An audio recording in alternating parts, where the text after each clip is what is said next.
Hello, everyone. Welcome to SureFire Live. Thank you for joining me tonight. Tonight we have a special guest, guy that I'm very familiar with, Kent Wesley. He works with us at Ashbusters, but he's also worked for a lot of companies and still does work for other companies to help them, get people hired. And, when I watch the Facebook feeds and I watch, the comments, it still seems it's a thing that everybody struggles with. And, Kent is going to tell you about struggles he's had, but he's in it every day. And he's got some insights that I've watched work and I've watched be successful. And we'll talk about stuff that used to work that doesn't work and vice versa, because of anything that's changing in this industry and in the world. It's hiring people to get to join your team, good people that are going to stay, be productive, not drag you down, not be a bad culture fit, want to work. I know that's want to work seems like a stretch sometimes, but he has a knack of finding people that really do want to work. And I want to talk to him about his secrets and what he's learned. And I think you guys will get a lot out of this session. Wearing a new hat tonight. We're leave tomorrow for, we're going to the Spazzacamini, which is a festival in Italy. It's actually the International Chimney Sweep Festival, and chimney sweeps from all over the world come to this little bitty town in Italy, in northern Italy, kind of close to Switzerland. And they have a parade, and it happened because a long time ago, chimney sweeps used to use little boys and little girls to sweep chimneys. They were small and they would fit up the chimney, and it was very dangerous. It was a terrible job. It was very life-threatening, absolutely terrible back in the day. And the German people actually would buy the Italian children. They'd met at this lake in this area, and the Italian people would sell their kids to the German chimney masters, and the kids would come over there and be basically indentured servants and sweep chimneys, and just terrible life. Well, that all stopped many, many years ago. And when a little boy got electrocuted, he was coming out of the top of a chimney, and it was when electricity was kind of new, and it arced over and killed him. And that was the final straw, and said, no more chimney sweeping boys. We're going to use tools. We're going to use brushes. We're going to use vacuums, and we're not doing this children up the chimney anymore. It sounds crazy, but it's true. Over there, they have a statue. It's bronze. It's a boy. And you'll see us all take pictures around this boy. All the countries take pictures, and it's in celebration of that. The German people said, hey, this was a bad time, but let's celebrate it. And let's make a big deal. So now it's International Chimney Sweep Festival. Little town, normally 5,000 people on this parade day, when all the chimney sweeps from all over the world come to it. There's 20 to 30,000 people lining the streets with this parade. Well, we're the American version, and there's somewhere normally between 30 and 50, 60 of us. And it's amazing. We're all dressed in a lot of chimney sweep gear. I like some of these hats. Some people wear top hats. You're supposed to wear your work gear, so we don't really wear top hats in this country. So I've always had a little bit of issue wearing a top hat in it, because some countries do in parades, but not really to work. Other countries don't wear it at all. So we're going to go have a great time. That's actually in a week and a half. I'm going a little early. I get to go to F1 race in the Netherlands. I'm going to watch some F1 racing, take a little motorcycle ride for a couple of days, then go to the festival. So we will be having a great time. If anybody's in the chimney industry that has never been to Spazzacamini, I highly recommend it. John Pilger is the ambassador. He becomes the mayor of that town for a while, and it's absolutely, you can't describe it. It's super fun.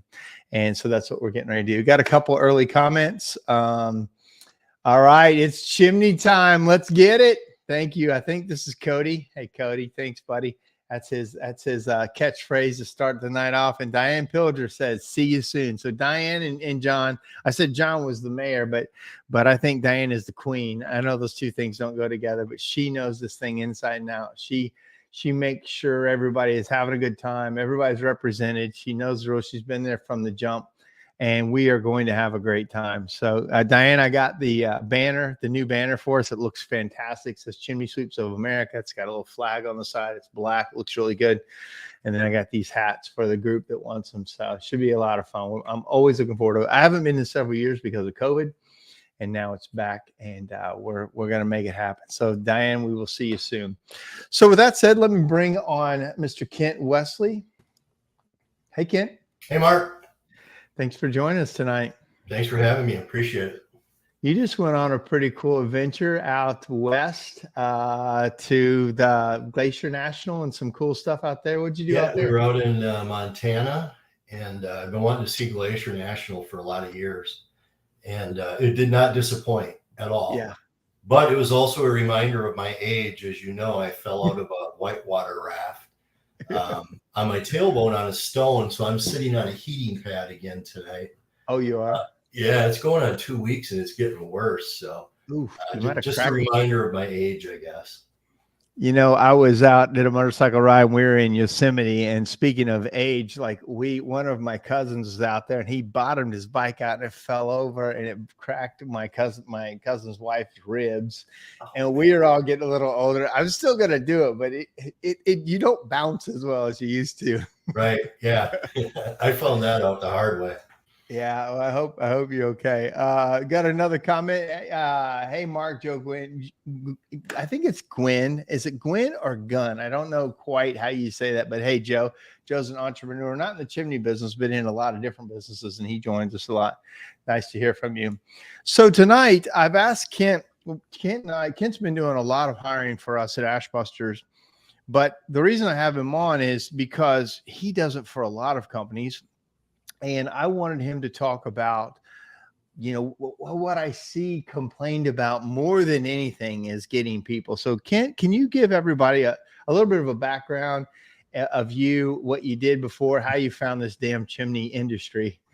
Yeah, sure. So I've been in really home services since about 2000. And in the early 2000s, I was running a large branch for True Green in Chicago, and I had about 140 employees. It was a pretty good size operation. And you know, back then in the early 2000s, our sales department was a room of 25 phone operators that would just outbound call nonstop, just outbound phone call. Well, when the do not call list came into effect, that took away 60% of our callable material when people had signed up to get on the do not call. So we were a very large publicly owned company, and it was all about growth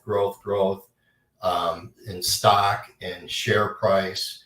And so we weren't just going to just give up our sales efforts. So what we did is we took a hard right, knowing that we gave up 60% of the potential calling material that we had.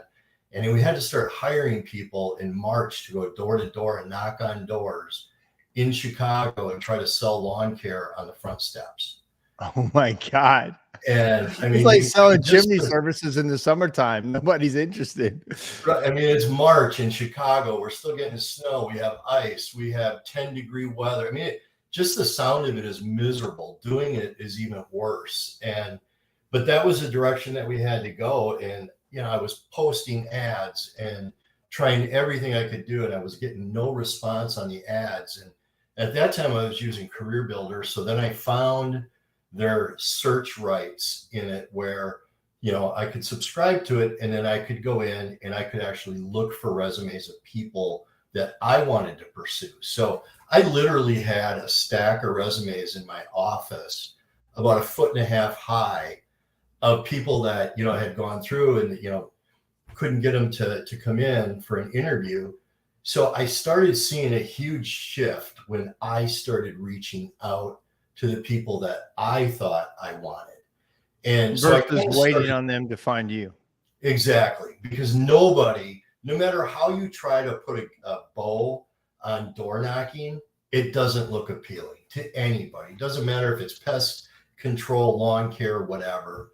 And so I started getting staffed up like quickly. And some of the people that I was bringing in were really, really good at what they did. And so since that day, I moved on from True Green in 2006, but then went to one of the country's largest home remodelers out of Chicago.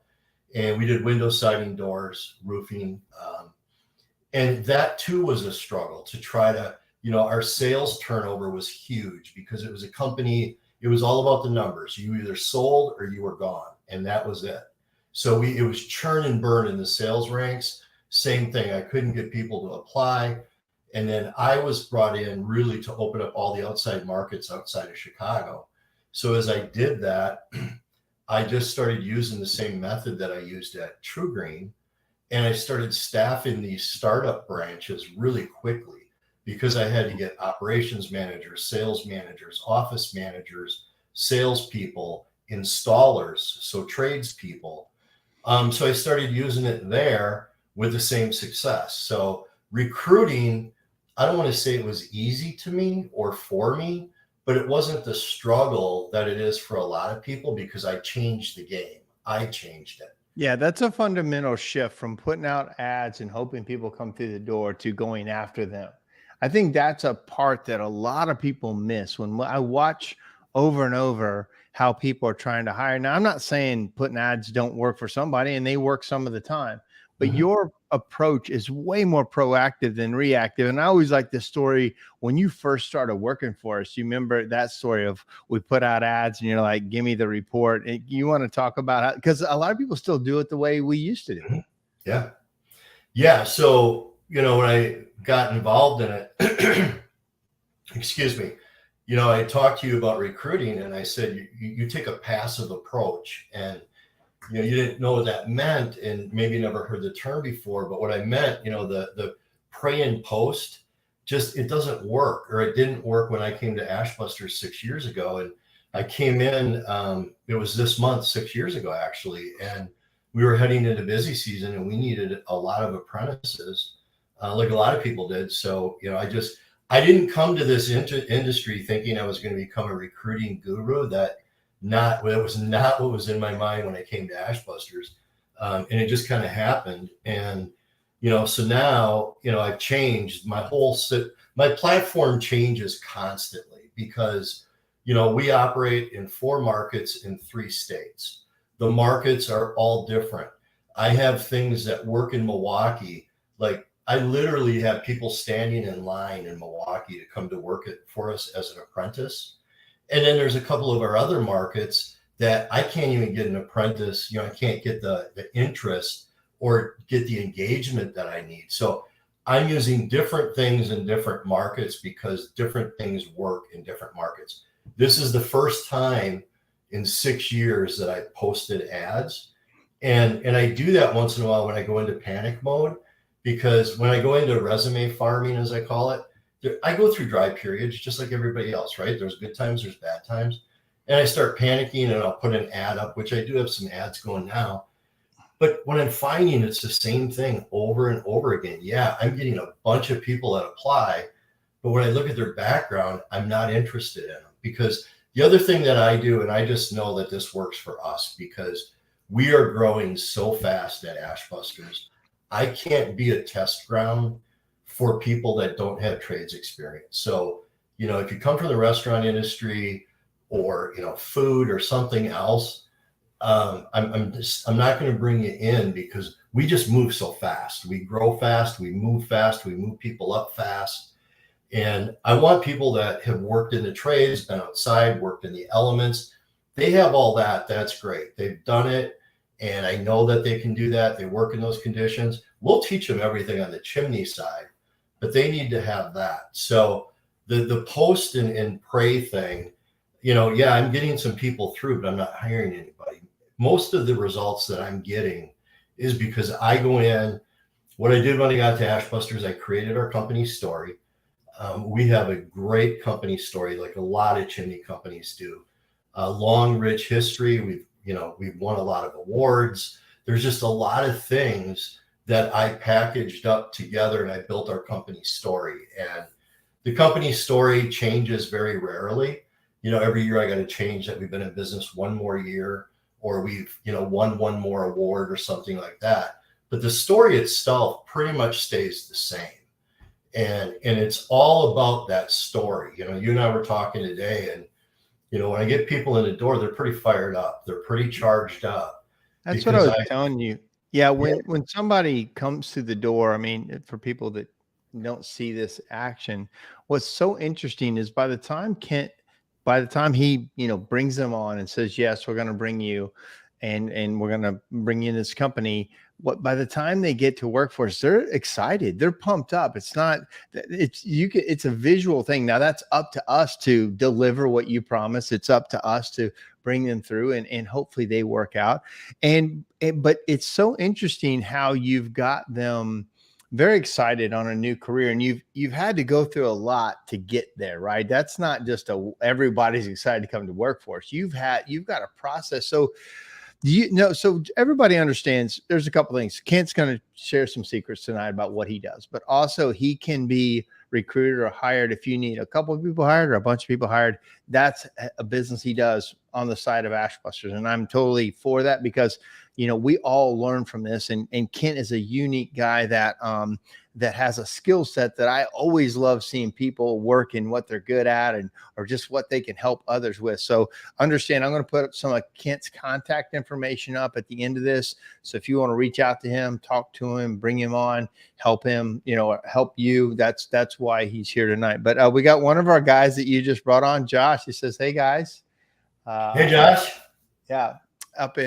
He's one of those guys that you found that way, I believe. I'm not sure how you found Josh. Yeah, that's exactly how I found him. And, I'd like to talk about that a little bit. So, I do more than just recruit for Ashbusters, but I do spend a lot of time recruiting, and it never stops for me. Like, even when we're staffed, it still doesn't stop.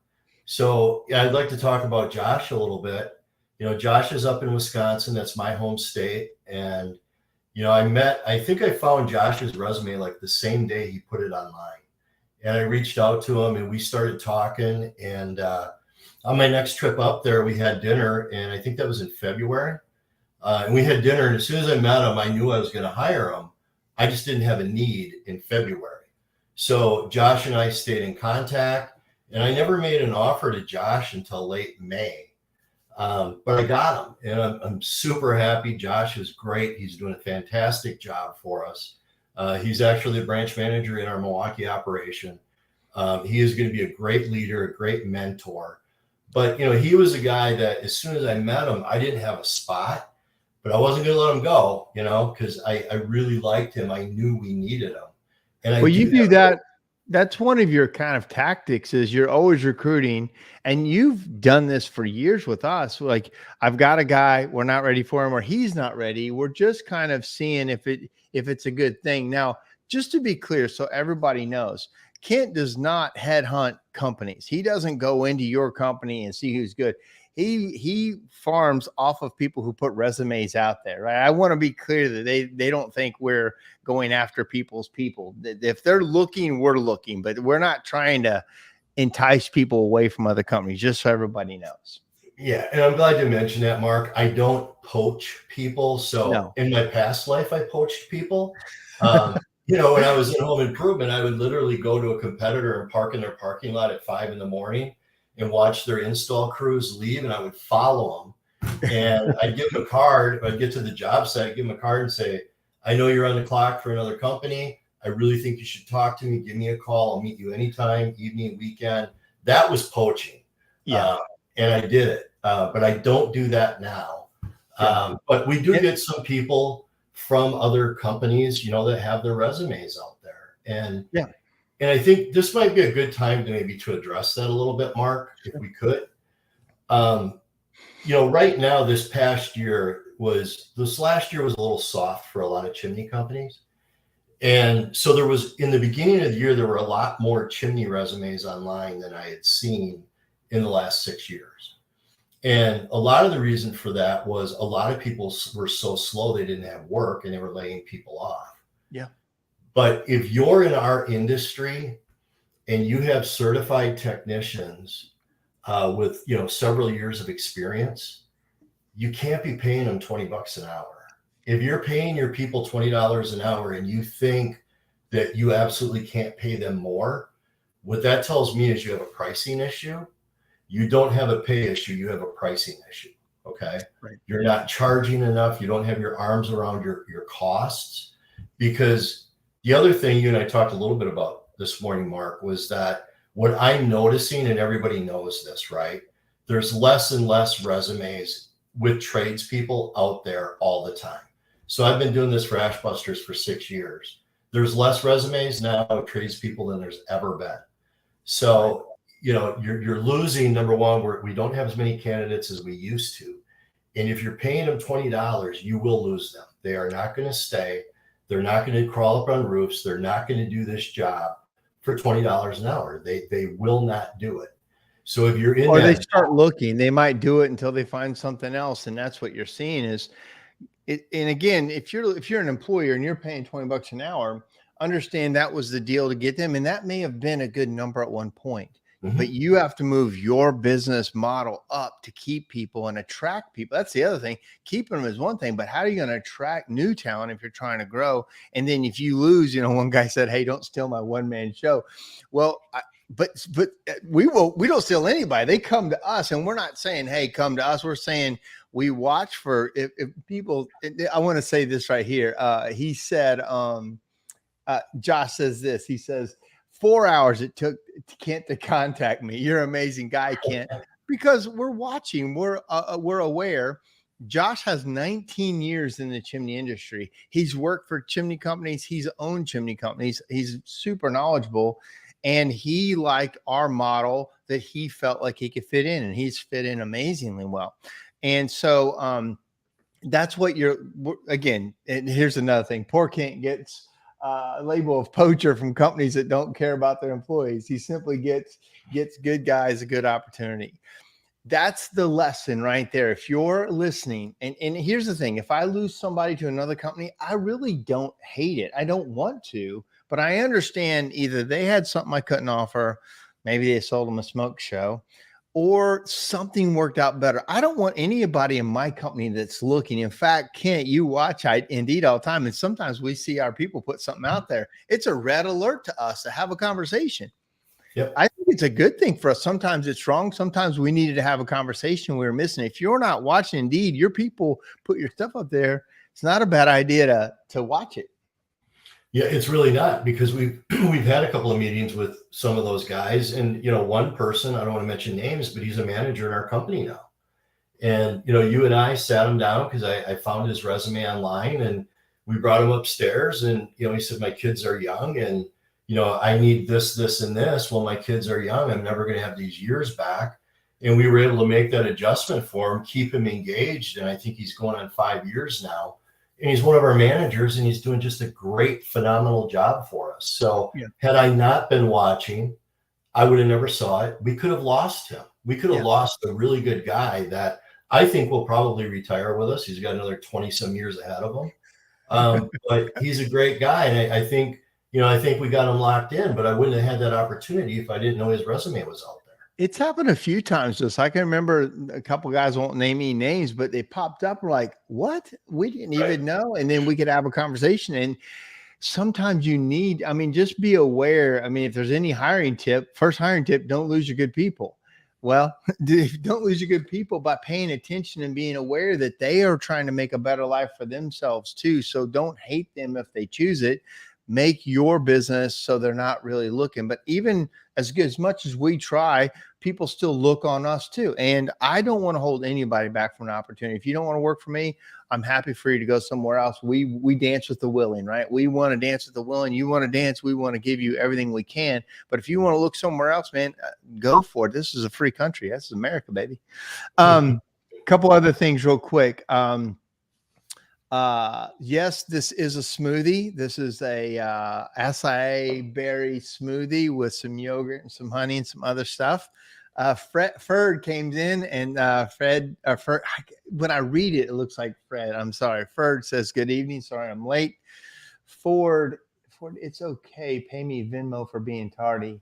Oh, somebody came in late. They're working. So, and then let's see. We've got Bart says there's always a reason someone hangs a resume out there. Yeah, absolutely.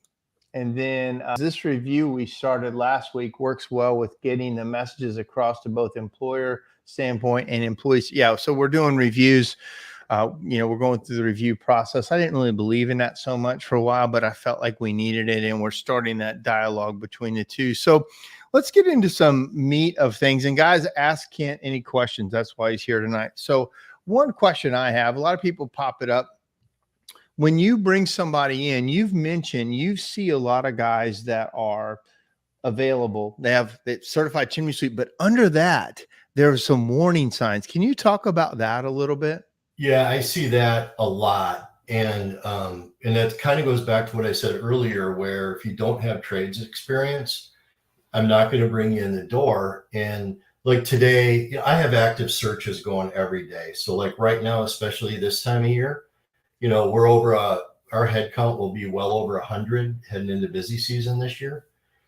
So I have automated searches going every day, and I look at probably hundreds of resumes every day. It doesn't take me that long. I've been doing it a long time, but like today one really stuck out, and this person has been certified for about 1.5 years, maybe 2 years, and their resume is up already. And when I looked down underneath all of those things, because at first I kind of looked at it and I thought certified, okay, maybe. But then when I looked at the job history before that, this person had never been in the trades before. And it was always restaurant after restaurant after restaurant. I'm not knocking restaurants. But then on top of that, every restaurant was 1 year or less. So the person is a jumper, number one. Number two, no trades experience. So somebody in our industry hired them, spent a boatload of money in training and getting them certified, and now this person's going to move on. And that's something I see really pretty often. When I see a chimney resume out there, I look at the before the chimney story started, and that's kind of really where the issue was, right? Yeah. Where they wouldn't have made it even to a phone screen with me just based on the job longevity and in the industries that they were in. We were told I remember several times, several hiring people say, hey, if you keep a business card with you and you have a great waiter and they really service you well, give them a card. Ask them if they're out looking for an opportunity. They want to do something. And we were told because they serve you well and they ask good questions. Yes. Could they be great? Yes. But the chances are low because they're an inside cat, as we say, right? They don't like it outside in the weather and the heights, getting dirty, hauling stuff. But there's a whole group of outside cats that's just what they understand. They don't want to be inside under fluorescent lights. They want to be outside making stuff. And you've picked up that those two are diametrically opposed sometimes. The guy may think he wants to be that and goes all the way in and then realize he doesn't want to do it versus a guy that's been a framer, landscaper, something outside. He gets it. You even said that about like electricians. Like sometimes they could be good, but if they always worked inside, you've got a little red mark on that. Yeah, I mean, I really do look at that. I had a client that I was working with, and he had hired a pretty high level manager. And when I was talking to him about the background, that was exactly it. He was an inside electrician, and the reason why he wanted to leave is he doesn't want to work in the elements, doesn't want to be outside, hates the rain, hates the cold, hates the warm, So a lot of that you can kind of, get ahead of the game if you just change that and start looking for more tradespeople. At least that's what's worked for me. There's been a few that, in the very beginning, I brought in ashbusters that didn't have the trades experience, and none of them are still with us at this time. It's sometimes they're like, I like this guy. We're going to start him off low level, see if he works out. A lot of times, there's no magic formula. These are people you're dealing with. They can seem great on the front end and turn into a dud, or they can seem like a dud and turn into a superstar. I got to say, a lot of our superstars now did not show well in the interview or did not show well first 30, 60, 90 days because they were, that's common too. So, how do you, like, what questions do you ask? Like, how do you determine, you can't totally, but what's your thought process on? Yeah. I mean, my questions are, when I got to Ashbusters, we had a phone screen, and the very first question was, you applied, can you lift 100 pounds repeatedly and work on ladders and climb up on roofs in snow, rain, whatever? That's the very first question we're asking, right? Like, instant turn off. I don't ask those questions. My questions are very behavioral based. So, Josh and I were doing a Zoom interview last night for a candidate up there, and I wanted to talk a little bit about conflict resolution with him. So I said, give me an example of an employee that you had trouble with at your current company. You had a disagreement about it. What was the disagreement? What was the outcome? And how did you overcome it? And where are you at today? So this person that he named, didn't give a name, but he said, this guy's been here 17 years. So he's been around a lot longer than me, but we butted heads like all the time. And he said, I wasn't trying to be right, and I wasn't trying to prove him wrong. We were just looking at it differently. So once we, started talking about it and hanging out more outside of work, he said, the guy's 20 years older than me, and now he's one of my best friends. Right. So that tells me a lot right there. I ask a lot of behavioral questions. So give me an example of when this happened, what did you do? Give me an example of, I go into the whole, all companies have rules. It's to protect the company, the customer, and the employee. There's some rules I don't even agree with. Give me an example of a rule that you don't necessarily agree with. You'd be shocked at some of the answers that, I get. And there's some rules that I don't like either, but they can give you some answers that just kind of, oh, okay, this is going to be a short phone call. I'm sorry, go ahead. Well, I was gonna say, what are some red flags for you? You're interviewing people and then all of a sudden something happens, or what is like a light bulb? Be like, oh, this guy gets it. What are some of those things you look for? I think it's really that, I'll ask about conflict resolution with other employees, but then the other thing is I'll talk about, give me an example when you had an issue with your direct supervisor. What was their position? What was the issue? And was it resolved? Was it not? And, what was the outcome of it? And if they say, well, my boss here, he's a blah, blah, blah. And, he always wants me to do this. And then I'll say, oh, okay. Well, what about the company before that? Tell me about that one. And then I'll start stringing together a pattern. And it's, every single boss is the same, unreasonable, not appreciative. And that right there, when I start stringing stuff together, a pattern, then I move on. What's something somebody does that you go, this person gets it? Because you come to me a lot of times like, oh man, this guy, this person, this girl, like something triggers you to really like them. What kind of things are you looking for there? Yeah. So I think, kind of what I tell a lot of the people that I hire, and I'll refer back to this one that we had last night. This candidate, I never asked the age. He volunteered and he's 23. And really, once I get through all of my behavioral questions that I ask, what I'm really looking for, now this individual last night, he's a young man that works hard, works a lot of hours, but he's just looking for an opportunity. As I got to know him a little bit through phone calls and stuff, he's making $20 an hour. He said, I might make $45,000 this year. I can't buy a house. Like, even if I wanted to move to a different apartment, I can't even do that because I can't pay the first and last and security. So once I hear that and they pass these behavioral questions, now I know that he's going to be motivated by money. He's not on commission. So he's truly looking for a better life for him and his fiance. And then I convert into a lot of our stories. I did it last night with this guy. I said, part of what's been so fulfilling for me to be along this growth journey that we've been on at Ashbusters is bringing in young guys that, when they came to us, they, drive beater cars, couldn't buy a house, really was afraid to get married because they couldn't afford it. We've got a lot of guys in our company that came to us as young single guys that are now first-time home buyers. The parking lot, you pull into Ashbusters parking lot, and I'm almost embarrassed of what I drive, right? I mean, our guys are driving some nice vehicles. They're riding motorcycles. They're going on trips. So that's really kind of, my questions kind of weed out what I think is going to be a bad player. But I'm always looking for that person that's just looking for the opportunity that just hasn't presented it to them yet. Yeah. That's really what I'm looking for. Good stuff. Got some comments and questions. Let me run through some of these with you real quick.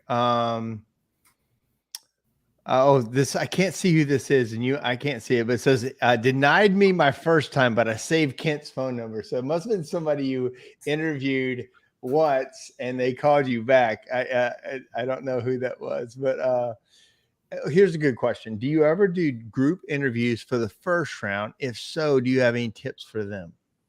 Yeah, I don't ever do group interviews. And if I'm understanding it correctly, you're bringing in a group of candidates or a group of I've managers. seen companies do that. Yeah.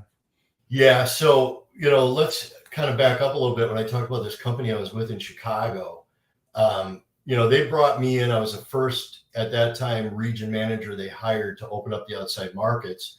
And I was out in the outside doing my own thing. Well, the guys in Chicago started doing these group interviews, and I said, I'm not doing it. I'm not doing it. I'm not doing it. Finally, for whatever reason, I got forced into doing it. And it was one of the worst nights that I've ever had. I can remember going there, and the people that showed up for my locations, I wasn't interested in any of them. It wasn't good. It didn't perform well. And what I found was, that was the only one they ever made me do. They never made me do it again. And I had a lower turnover rate than what the guys in Chicago had because they were doing these group interviews. Because the other thing is, what I try to do when I interview somebody, it's about them. It's about making them feel special. I don't want them coming in a group of people. It's all about them. And I want to make them feel really, really special. I don't want them showing up in a group, because then it's kind of, I'm not making them feel like they're better than anybody else, right? I make it all about them. Yeah, you do, because you make the gauntlet kind of hard to get to you. If this helps whoever asked this question, Kent always wanted to be an honor to work for us. And it needed to be kind of hard to get through the process to get to work for us. And if you did, then you deserve, like you said, you make it about them. You really focus on the story about them, about what they want.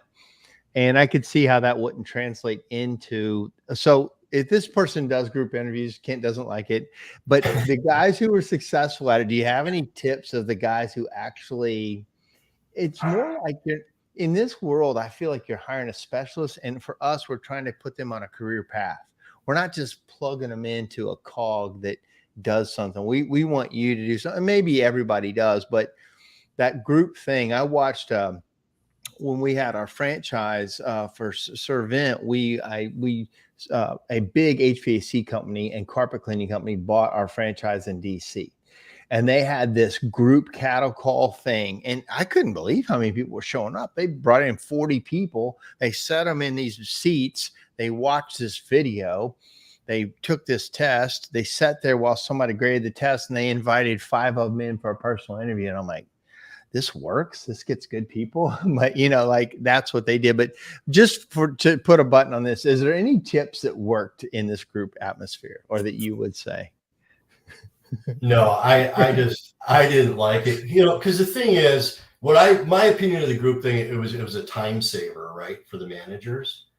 There's no way to slice or dice it. Recruiting takes a lot of work.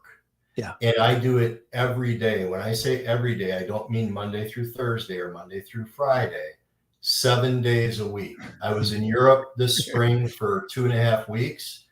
Every day was the same. I got out of bed and I was on my iPad and I was searching resumes. Yeah. Same thing when I was in Montana 2 weeks ago on vacation. My wife already knows when I get up, first thing I'm doing is I'm looking at resumes. And that's what I do. It's 7 days a week. But I've been doing it so long now. Like, I can look at, 50 resumes in probably 3 minutes. Wow. Because really, all I look at the name and I look at the first thing on their last job. And then if I'm a little intrigued, I'll start looking a little bit further, because where I have it set up with these emails I get from Indeed, I probably have 150 emails coming into me every morning now, because we have so many locations and so many positions. But I can open it up, and Indeed is getting better all the time. I can just open it up and maybe click on it. Yep, I like that guy. Boom, boom.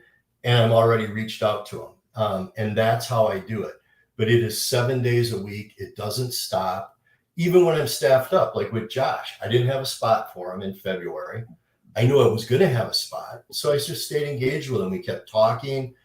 I have, in one of our locations, I have apprentices that are beating the door down to come to work for us. I don't need them right now. But guess what? I'm talking to every single one of them, and I'm going to need them probably in 3 to 4 weeks, and I'll bring them on. And I guess, the other thing, you had mentioned it too. I don't ever desperation hire where, oh my God, we just need a body. Let's bring them in. I don't let it get to that situation. And that's why I always kind of have an inventory of candidates. And every market's different. One of our markets is really, really difficult. But I've changed the game there, and now I've gotten some good responses today and sent them over to the branch manager. I will say an ancillary benefit from this that I didn't see was this, when you can hire people, there's other people that aren't so entitled to their position because they know that they can be replaced. And we don't ever have a culture that we don't care that you can be, that you're gone. But there's also a bunch of companies I've worked with that got those 1 or 2 guys they can't lose because you can't replace them. They're scared to death to lose them. And if you've got a good hiring process, it's not like you want to lose anybody. You spend a lot of money and time and training and you develop relationships. But if you do lose them for whatever 1,000 reasons can happen, you got a replacement. Because there's been time where we lost our number 1 mason when he pointed out, and you're like, I hate it, but I got another guy. You were like, I've got 2 guys to replace that guy if he doesn't work out.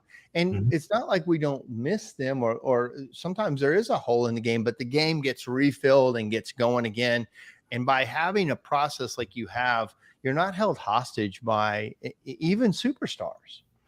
Yeah, I think that was one thing we noticed right out of the gate, back in 2017, where I built the team from the bottom up, right? We had a lot of senior guys sitting up at the top, kind of pounding the chest, I'm infallible, I'm the greatest, nobody's as good as me.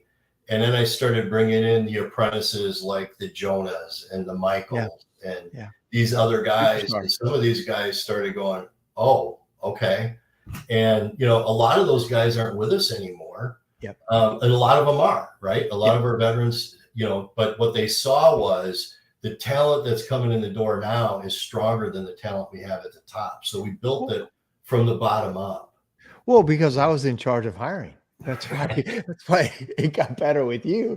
Because as an owner, and a lot of people hiring was not my thing to do. It was a thing that happened because we had to bring a guy on, or I know a guy, or I got a brother that needs a job, or my friend just got out of drug rehab and he needs a job. So, I would hire ad hoc, no real plan, maybe a plan to grow some, but you came in with a whole different thing. And unfortunately, some of the guys, you did push the bottom up. So it does create disruption, but there's no way to grow and get better without that. Now, some of our guys are still with us. They would all say they've gotten better at everything they did because the pressure got more and harder and it got more complex. And it's just really what any good team does is you either get better or you get worse. Nobody stays the same.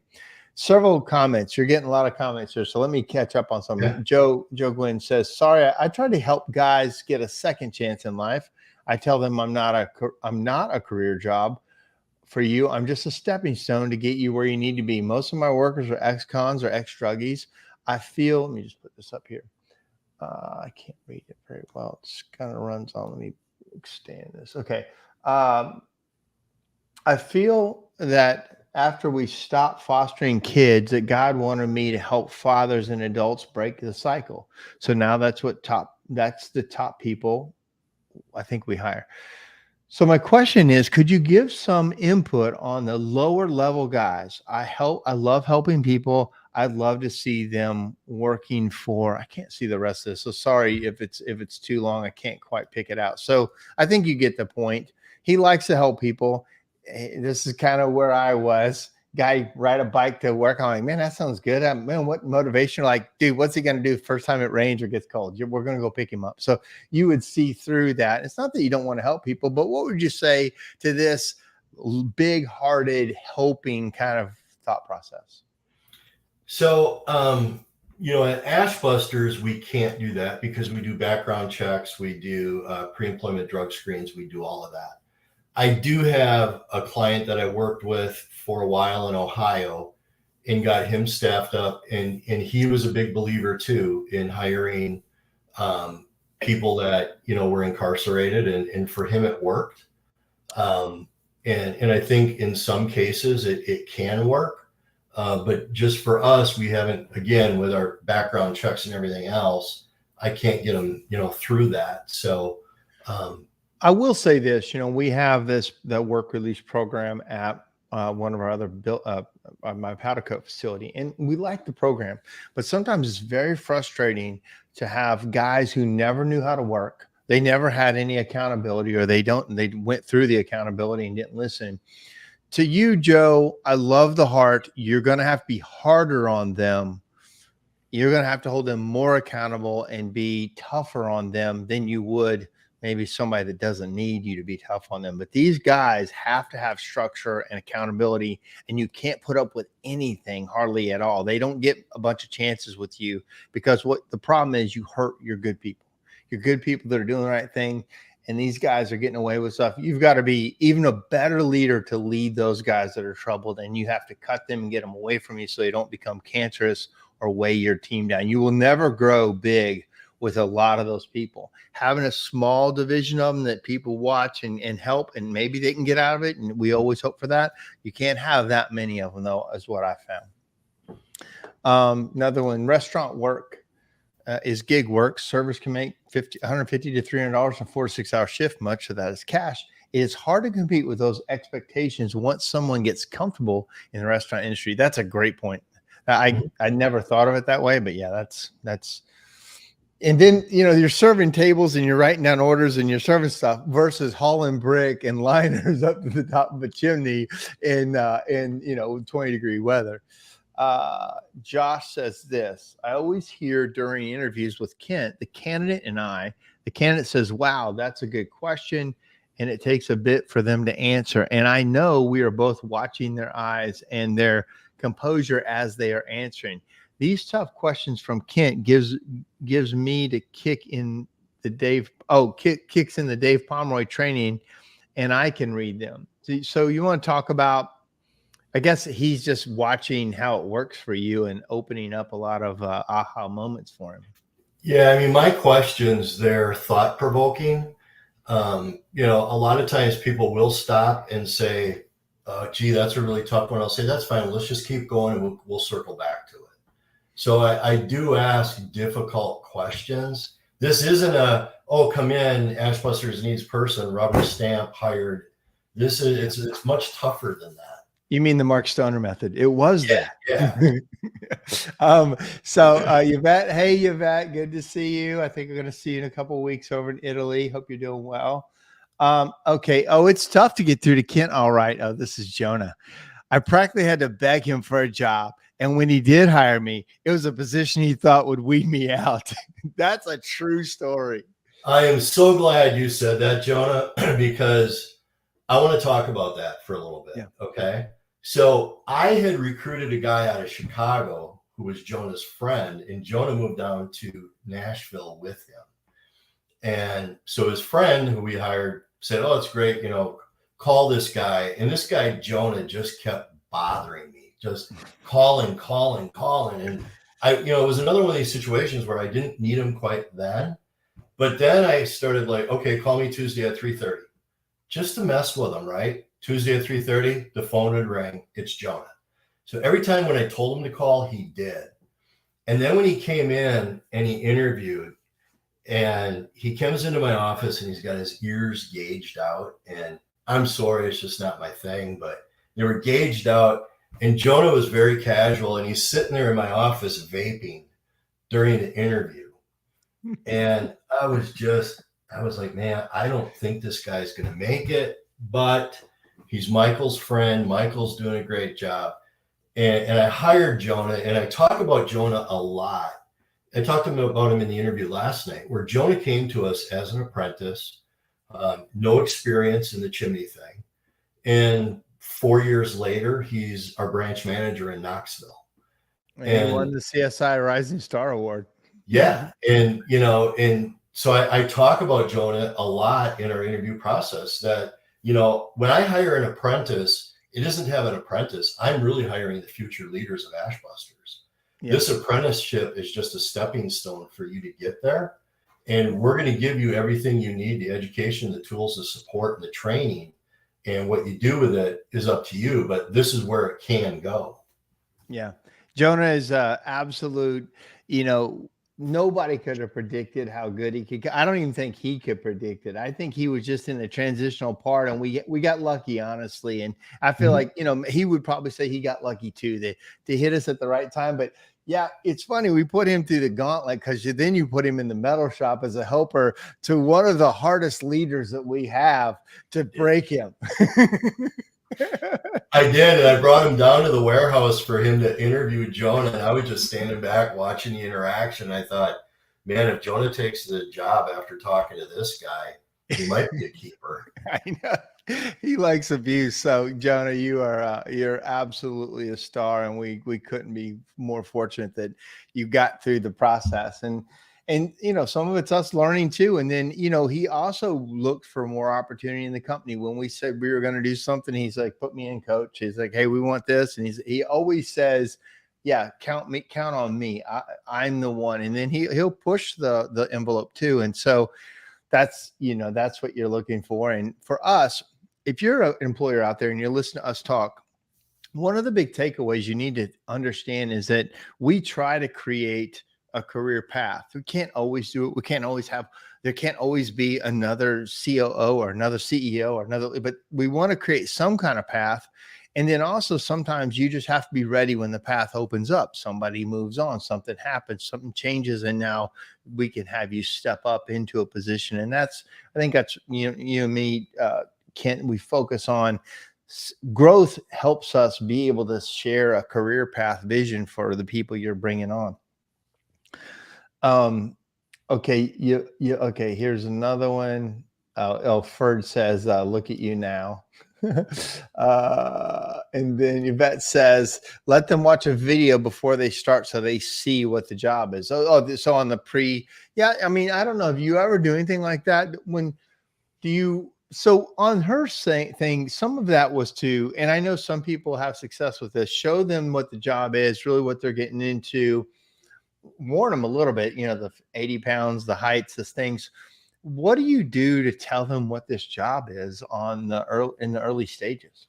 Yeah, so I describe it. I say, you know, we're working on ladders, we're up on roofs, we're out in the heat, we're in the cold, we're in the rain, we're carrying buckets of materials up onto the roof. I don't show them a video, but I go through it and talk about it. Mm-hmm.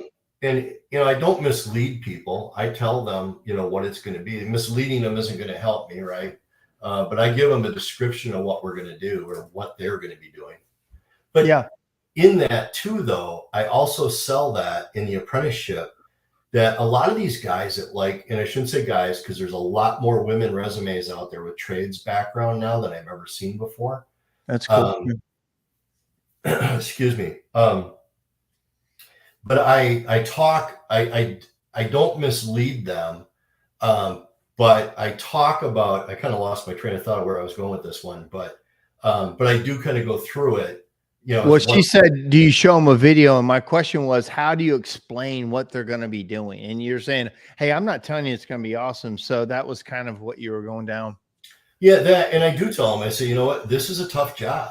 You're going to work hard. You're going to work real hard, but you're going to be compensated very well. We have a retirement plan. We have an outstanding benefits package.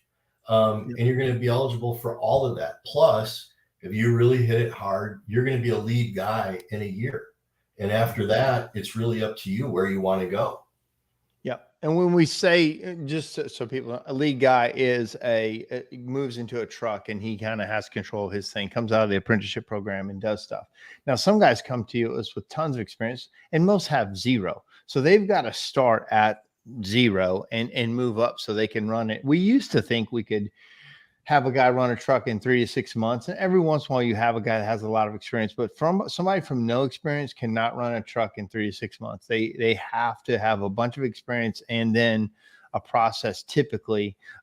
Josh is unique because he's been in the business 19 years and, but in general, you have to have an apprenticeship program. And I think that helps them have a career path and kind of breaks them down to what's expected. Yeah, absolutely. And Josh was hired to be a manager, a branch manager. Yeah.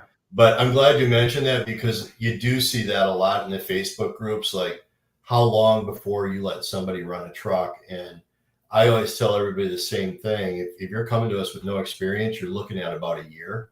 And some of the guys will get through it a little bit sooner than that. But we've never taken somebody from the outside, no experience, and let them run a truck in 3 or 4 months. Yeah. So funny. Okay. So, actually Josh says, way to go, Jonah. You're a badass. Yvette says she's not coming to Italy. I hate that you're not coming to Italy. I don't know if there's anybody from Canada going to be in Italy then. You're usually the representatives. 100%. I got lucky. You two have been great leaders and mentors, says Jonah again.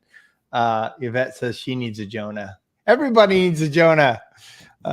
Jonah's the best. Comment. Hey, Andy. Good. Hey, thanks for joining.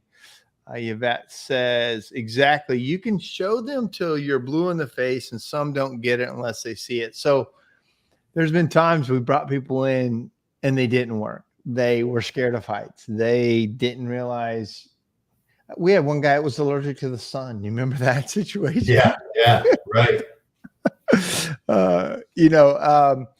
So let's just go back and we're wrapping up our hour, Kent. What, and again, a couple questions, anything you guys have trouble with, have Kent's stuff. Let me just put this out there so people have it before we end.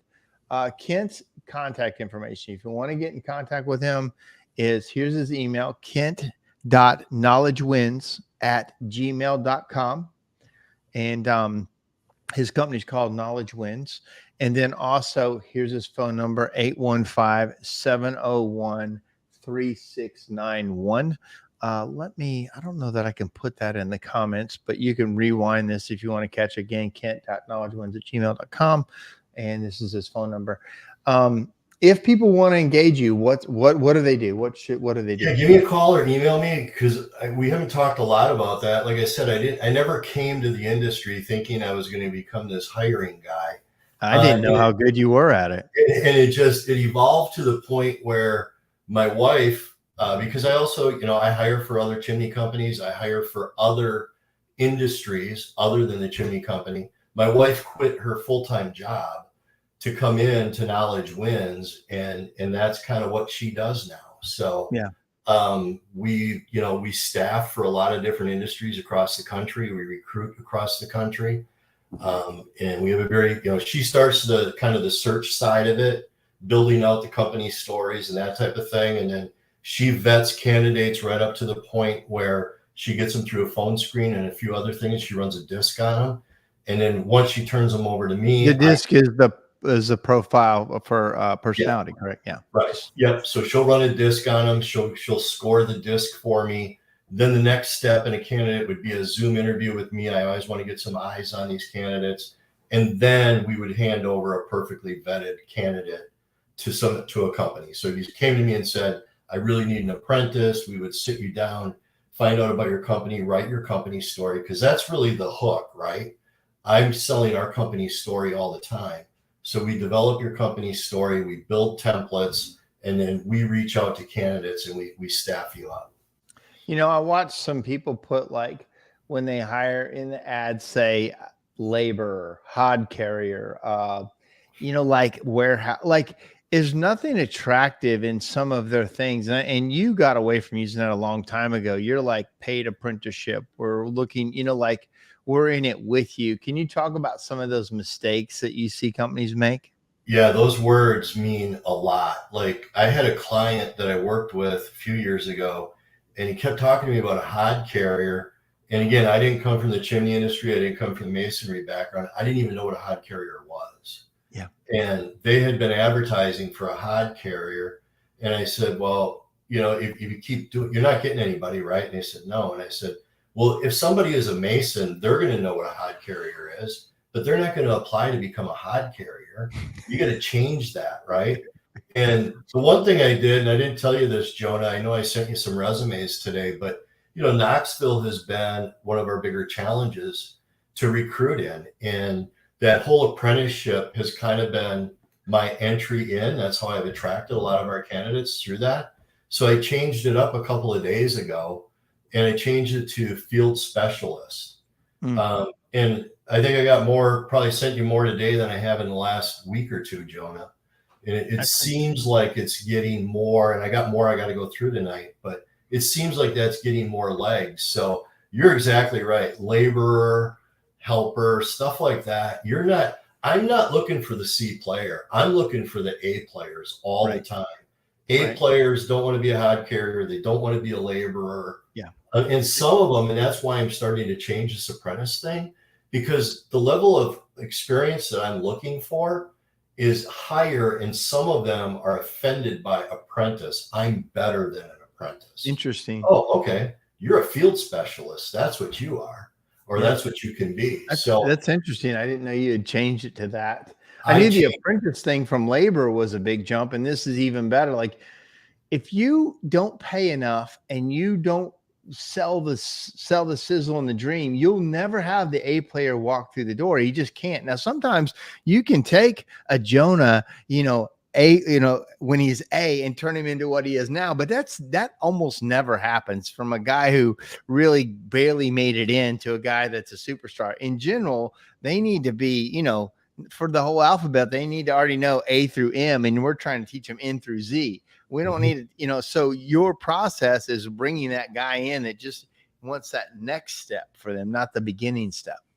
Yeah. So, whatever you're doing, change it up. I'm changing. Like Mark asked me today about your thing has changed so many times in 6 years, and it has. My templates change all the time. My wording changes. The one thing that never changes is our company story. That I never change because that's the sizzle, right? Yeah. And so a couple more things here. Jonah's the best is what I heard, says Clyde said that. Well, Clyde's not the best. Clyde's not the best. So just kidding, Clyde. We love Clyde. And then Diane said, and then she says, you answered this. Have you ever interviewed anyone for one position and thought they'd be better for a lower tier position? And how did you handle that? I think you did kind of answer that, if that's what you mean. I think you're always kind of adjusting through the interview process, right? You may bring them in for something, but realize they're better suited for something else. That's kind of normal. Yeah. I mean, really for the field position, it's apprentice or somebody that is experienced. So really kind of apprentice is the lowest level that I'd be interviewing for. And we'll wrap it up. Our hiring ad doesn't describe the job much at all. We talk more about us as a team than the job. We do make sure to include hard work and working at heights. I attribute this from listening to Mark and Kent in the past. So yeah, I mean, I think that's kind of what you do too. You're not trying to sell them something they don't want, but we want to at least get them in to have the conversation to see, if this is a good fit. I'd say nobody wants to be a chimney sweep. In general, no one wants this. I think your ability to recruit in such a hard industry is a true testament, but you're not lying to them. You're trying, and once they get the hook in them, like you said, they really get interested. You can really fall in love with this business. And I've always said, I think our process and the reason people like chimney so much is because you become an expert in something that very few people are an expert at. And you kind of feel like you have a superpower and you got knowledge of somebody. And it's kind of addictive to have that kind of thing, and you sell that sizzle that it's out there for you if you will go through the process. Right. Nobody wants to be a chimney sweep, and I don't mean that to be offensive or anything. Yeah. Trust me, when Mark was looking for a COO of a chimney company, I was hightailing it back to Wisconsin because my wife and I had moved down here to do a startup for another company, and I left them. And my wife did not want to go back to winter. She said, "We are not going back. You're finding a job in Tennessee." And I said, "Well, there's a COO in Nashville. We'd have to move to Nashville." I go, "But it's a chimney. Like, I don't even know how that can even be a thing. Maybe it's a contract position." And then as I started looking into it, but I think this is an important point. You're right, Mark. Nobody wants to be a chimney sweep. So I don't really talk about the chimney part a lot. I say, you know what? We started out as a chimney sweep 38 years ago as a one-man chimney sweep. Right now, we do still sweep chimneys, but that's only 4% of our revenue. Yeah. We are a specialty construction company. 96% of our total business now is done in repair and installation. We are a full-fledged construction company. And that's what they want to hear. Right. Yeah. I mean, there's 4%, and that's going down every year. Like it used to be. I remember when you came on, it was probably in the under 20, like 15 to 18%. Yeah, it was hugging 20. So that percentage goes down every year. The total number continues to go up, right? But the total of our revenue, it continues to get as smaller and smaller and smaller. It opens that's how I kind of overcome. I'm sorry. Well, it opens a ton of doors for us, but it also is a barrier for you because if you use chimney sweep in the thing, nobody knows what it is, and they don't know if they want to do it or not. Right. Exactly. Yeah, it's a big barrier. So we'll wrap this up. It says, thanks for the info. And then it says, yeah, I'm scared of heights, but I'll jump out of planes to get to the top of most chimneys. I have to work my butt off. Yeah. And Andy says, if we were really just describe the job, no one would apply. That's exactly right. Yeah. It's not really what it is, but I'm going to put Kent's information one more time. Anything you want to close with, Kent? No, I think there's been some great points here tonight. And just like this last point too, I don't get into, what I send them when I find a resume. I don't get into must lift, be able to lift 100 pounds, climb up and down. I don't do that. I talk more about the opportunity, the earnings, the retirement. There's a lot of people in the trades that don't have a retirement plan. They don't have health insurance. That's what matters to them. They don't care, as much about that. The other things as they do about that. So I don't get into real specific details of the job the first time I reach out to them as far as an apprentice goes. Let me just, you hit on something that I think a lot of people would want to know. Money. We're going to start off somebody at money. What is the numbers or a process you use? I know we pay on commission. You kind of change that terminology up a little bit, piece of the pie. But how do you bring people in and at what number? Because if you start off cheap, you don't get the good guy. And if you start off too high, you may waste a bunch of money on somebody that's a dud. Like, how do you make that? Because I don't even know how you do it. I leave that completely up to you to bring the people in at whatever offer. Can you explain your offer to bring them in and how it works? Yeah, so it's really going to depend on their skill set. So at Ashbusters, everybody comes into our company the exact same way. Whether you're an apprentice or an experienced person, you're going to come in the first 30 days on an hourly rate. Okay. And, 6 years ago, I could start at $15 and I could get people in the door. Now I wouldn't have one person walking in the door. So it really depends on skill set, but I can tell you, I'm going to be north of 20 an hour and I'm going to be somewhere, in the 20s, depending on skill set. If I'm trying to bring in a mason in, I'm not going to try to get a really good mason at $20 an hour. I'll bring him in at 27, 28, 29. And then he's going to go over to, I don't call it commission. You're going to get it. We're going to share the job with you, which means you're going to get a percentage of it. It's a much more friendly term for tradespeople than commission. Commission scares trades guys. And we do have, I'm sorry, go ahead. So I might bring them in, but then I explain to them, because you're not certified, you're going to, that hourly rate's going to back down, but you're going to get a percentage of every job anyway.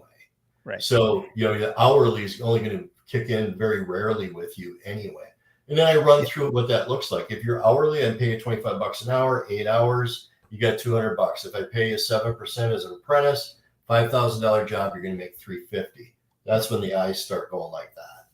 And they do the math all the time. If you don't think your employees are doing the math on you on every job they do and every check they bring you, they're thinking, you made all this money, I only got this. When you pay them a percentage of the job, at least they see that their efforts, when we win, they win. When we lose, they lose. And so we learn to win more.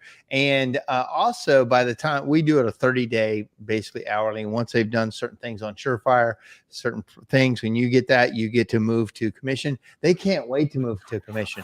They've done the math on all the jobs typically, and they're ready to go. And so it's a great way to bring people in. And to close out, what number do you say that most areas need to pay, as just say 35 to 45, 20, like what number as a big number do you think people need to offer to get good talent? I'm doing very well with it in the 20s, and it can go from 20 to 28 Per in the hour. markets. Yeah, per hour in the markets that we serve. Just so everybody knows too, we don't pay salary for production jobs. We don't like salary-based stuff, and we hourly is just one way, but we like our whole process is we want to give them a piece of the job, and there's guys that make very good money and they learn to be better. And so, all right, we're going to close that out. Thank you, Kent. Really appreciate your time tonight. Had a lot of good comments. And if you guys need Kent, reach out to Kent. And he's a wealth of knowledge, does it every day, does it better than anybody else. Thanks, Mark. Thanks, everybody. Have a great night. See you, buddy. All right, guys, I hope you like that. I did notice some glitching in the connection, so hopefully it didn't bother the audio, but I did see some glitching in the video, so hopefully it didn't play too badly. Kent is a wealth of knowledge. He's here to help the industry. He's helped tons of companies already. He helped my company. He told me he just been with us 6 years. And when I look back at where we were when I first met Kent, we're a completely different company with different locations and different opportunities for our employees. And, he brought a ton of knowledge to my company that I just simply didn't have. And almost no one in the industry had been doing it at a higher level. So I knew that I had to get somebody that was outside of our industry to reach back and help me and help us go to that spot. And he's done it amazingly well. There's a couple of last comments. Andy, thanks again for bringing him on. You're very welcome. And then also said you won't get me out of bed for 28. Right. So again, if I can't get that guy, and that looks like a JJ is typically who says stuff like that. But there's a lot of guys that will. And JJ, if this is JJ, typically it is, he's got 30 years of experience. Of course not. And our guys don't stay there. Our guys move north of 50, when they're good. So that's good. Then Kaylee says, Kent's never allowed to retire. He's picked some excellent talent. So, well, he is going to retire. He's told me that, but yes, he's been absolutely critical. And for bringing on Kaylee, for bringing on John, for bringing on our superstars and the newest guys. Of course, Clyde was brought on before Kent, and Clyde is an absolute superstar every day. He brings his A game, as good as his A game can be. And no, we love him. But all right, guys, that's our show. Next week, I'm going to be in Italy or the Netherlands. So I don't think I'll be able to do a show for a couple weeks. And but I will do my best to get back at it as soon as I can. Oh, here's Kaylee says, we love you, Clyde. And then that's Clyde with the faces. We do love you, Clyde. You know it. And somebody said they need another ride too. That's another motorcycle ride. So, all right, guys, thanks for staying. We went a little long tonight. Hope you have a good night. Talk to you soon. See you.